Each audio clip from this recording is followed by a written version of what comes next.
here, and thanks for joining us. This is a podcast show where me and another student talk about a current issue that the Black community faces.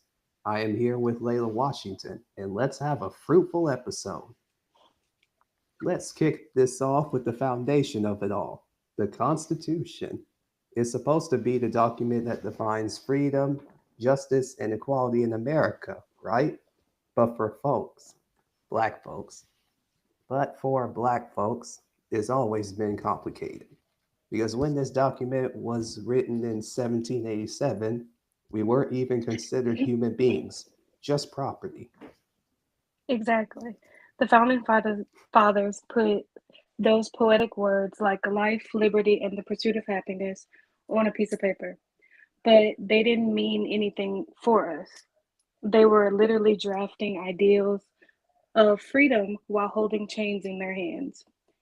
It's a contradiction, but it's also just ironic. It's embedded deep in the DNA of the Constitution. It was written to sound universal, but built to serve a very specific group: white people, wealthy, and also men. For everyone else, especially Black people, it was a blueprint for exclusion. One of the clearest examples of that is the Three Fifths Compromise. This clause said that enslaved Africans would count as three fifths of a person when figuring out population for political representation in Congress, not for our benefit, but to give slave states more political power. Yeah, and it was also twisted when you really think about it. Our ancestors were counted to boost the South's political power, but their voices were completely silenced. They were treated like tools to rig a system that never intended to represent them. It's like being used to build a house you're not even allowed to live in. And also, don't forget about the Fugitive Slave Clause. That one's even more brutal. It basically said that if you escape from slavery to a free state, the government would help return you to your enslaver. So even in places where slavery wasn't legal, the Constitution forced states to protect it. Yeah, and it wasn't even until the 13th Amendment, which was in 1865, that slavery was actually abolished. But even then, that came with a loophole. It banned slavery, and it was, and that's why today we see mass incarceration as a modern form of slavery. The prison system, just as one example, still profits off of mostly black and brown people. It's slavery by another name is legalized, industrialized, and rationalized. Right. And let's talk about how the exclusion carries into today. Like when we look at modern issues, voter suppression, police violence, underfunded schools, it feels like we're still being left out of the promises that the Constitution has. Think about it. Laws like voter ID requirements may sound neutral, but they hit our communities the hardest. Longest lines are in the black neighborhoods because of last minute poll place changes that purges the voters from the rolls. It's not random, it's surgical. These laws aren't just obstacles, there's walls meant to keep us out of the democratic process. That's not just inconvenience, that's strategic exclusion. And the sad thing about it is, this is not new. It's just the 2020 version of poll taxes and literacy tests from back in the Jim Crow era. Yeah. The 14th Amendment, it also promised equal protection under the law, but that promise is full of loopholes also. If a, like for example, if a white teenager and a black teenager commit the same offense, often it's the black kid that ends up in handcuffs while the white kid gets a second chance. That's not really equal, like at all. That's selective justice. And it shows up in everything like that it shows up in everything, including traffic stops to courtroom sentencing. Yeah, and with all those examples, it makes you wonder, do we all have equal protection under this document, or is that just a myth? That's the thing. I kind of feel like it's a myth, but the Constitution sounds beautiful in theory. But for many of us, it reads more like a script for a play we're not allowed to audition for. The words say we, the people, but it feels like we've always been the exception, not the rule. Some people even ask, is the Constitution a false document? I mean, it was written to protect white land owning men, even though it's been amended. But the question is, how do you trust something that was never built with you in mind? Yeah. But I wouldn't go as far as to calling it false, but I do think that it's flawed and kind of unfinished. It's like a house with a cracked foundation. You can renovate it, you can do all sorts of things to a foundation, but it doesn't fix the root of the problem. It'll always be unstable. And it's always been Black people falling through those cracks generation after generation. We've always had to fight for the Constitution to actually apply to us. The civil rights movement, the voting rights movement, even today's racial justice protests. They're all part of that struggle to be seen and heard in a system that was not built for us. Yeah, and just like the laws were changed on paper, it doesn't mean they actually got changed in real life. We've still got racial wealth gaps, unequal healthcare systems, and biased criminal justice outcomes. So while some folks want to pat the country on the back for progress, we're still living with consequences of broken promises. So when black people say they feel excluded, it's not just about history, it's about right now. Every time we're treated unfairly, ignored, or told to just work harder, we're reminded that this country hasn't kept its word. Exactly. It's hard to wave a flag that never waved back, but when history is filled with violence and struggle, loving this country becomes complicated. Patriotism feels like a privilege, not something freely given to us. So now that we talked about being excluded from the Constitution itself, let's move into the separate but equal era. Because even when we were legally free, the system still found ways to keep us separated and unequal. Yeah, just like Plessy versus Ferguson set the tone for a legalized separation. Homer Plessy was trying to make a point that our rights as citizens should mean something, but the court shut that down quickly, basically saying you can't be separate and still equal. But we know that was never true. That ruling didn't just divide train cars, it divided lives. And instead of siding with justice, the court ruled that segregation was fine as long as the separate facilities were equal. But we all know they never were. Black, just like black children weren't allowed, they weren't going to school they weren't going to the schools that were literally falling apart with the cracked walls, broken windows, hand-me-down books. They were just years out of date. Teachers were underpaid, classrooms were overcrowded, and resources were scarce. That wasn't as education, that was on the brink of survival. Even outside schools, segregation was built into every part of life. Buses, restaurants, hospitals, bathrooms. You couldn't even drink from the same water fountain. That kind of separation sends a clear message. You are not equal. Yeah, and even with just segregation, it wasn't just physical, it also dealt with the mind psychologically. It told black kids that they were less than, that their dreams really didn't matter at all, and that their life didn't even hold the same value as other people.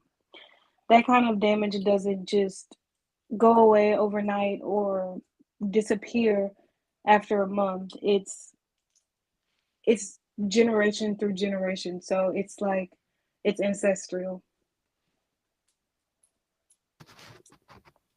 And it was overturned by Brown v. Board of Education in 1954, which was 60 years. The court finally said what black people already knew: separate is inherently unequal.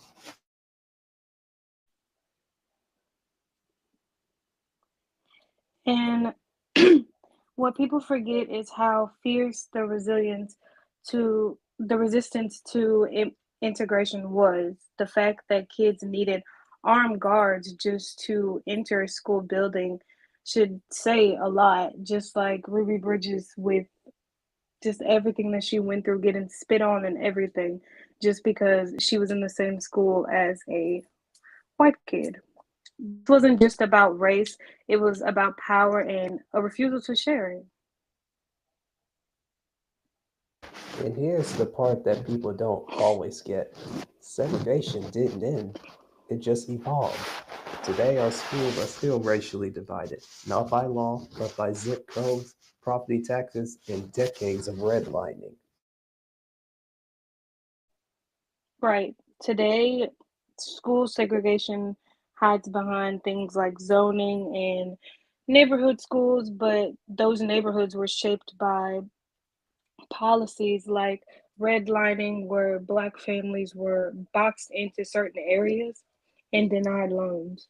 So now the poverty is more concentrated, and so is the neglect, really. And that's how inequality continues to be passed down from generation to generation. Speaking of inequality, school funding is tied to property taxes. Wealthier and whiter neighborhoods keep getting better schools.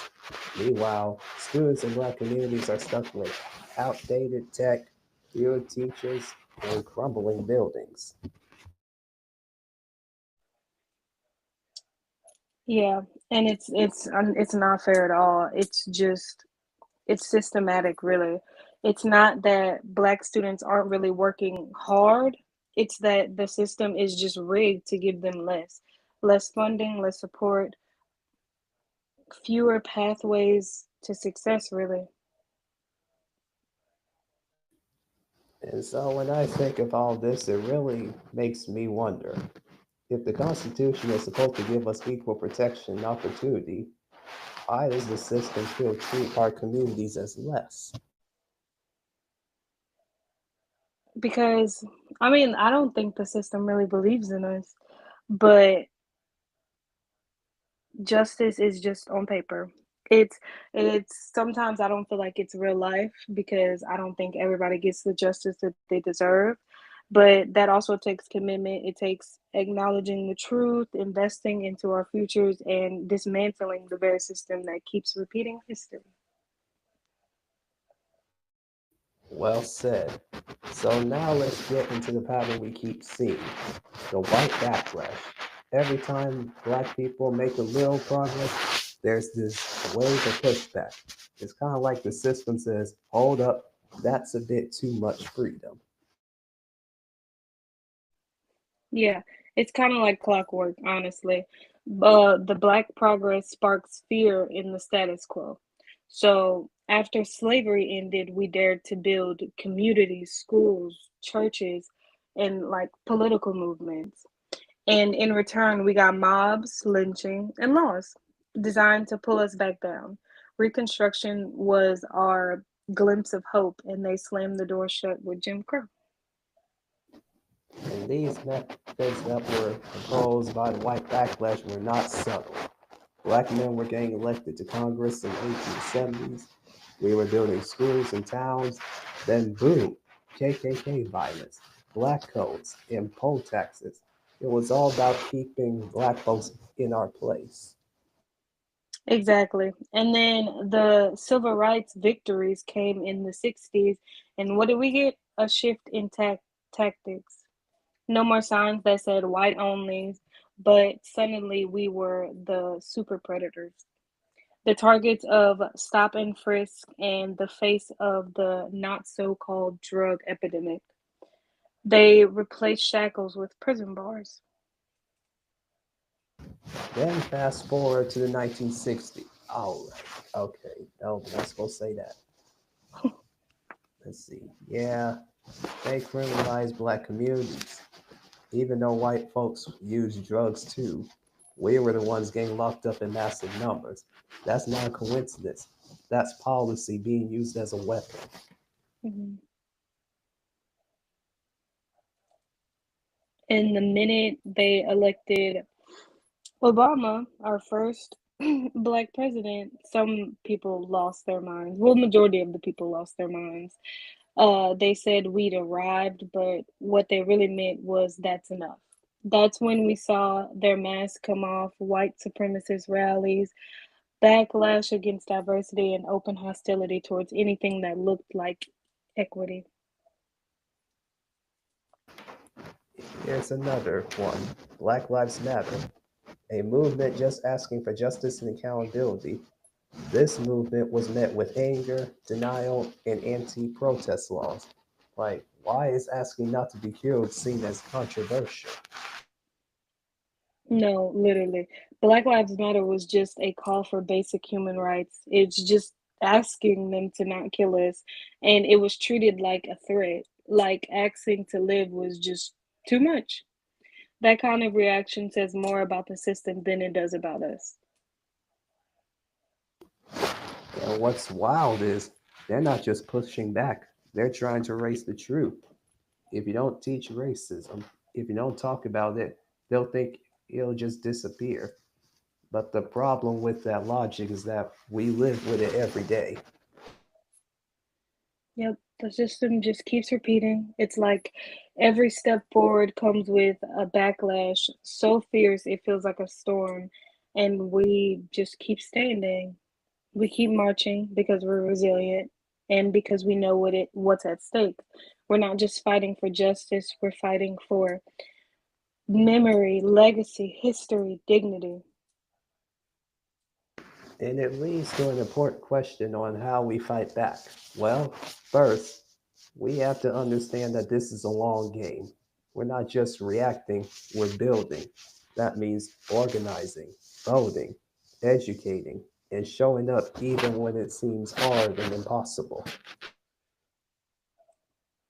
Yes, and that's why community matters. That's why we support our people because when systems fail us, we still have each other. We've always made a way through resilience, through resistance, and through love. And it's important that we keep telling our stories because if we don't speak up, they'll rewrite the narrative without us. We've got the mic now, and we have to use it. And that's how we reclaim the Constitution, not by pretending it's always for us, but by rewriting its meaning through our struggle.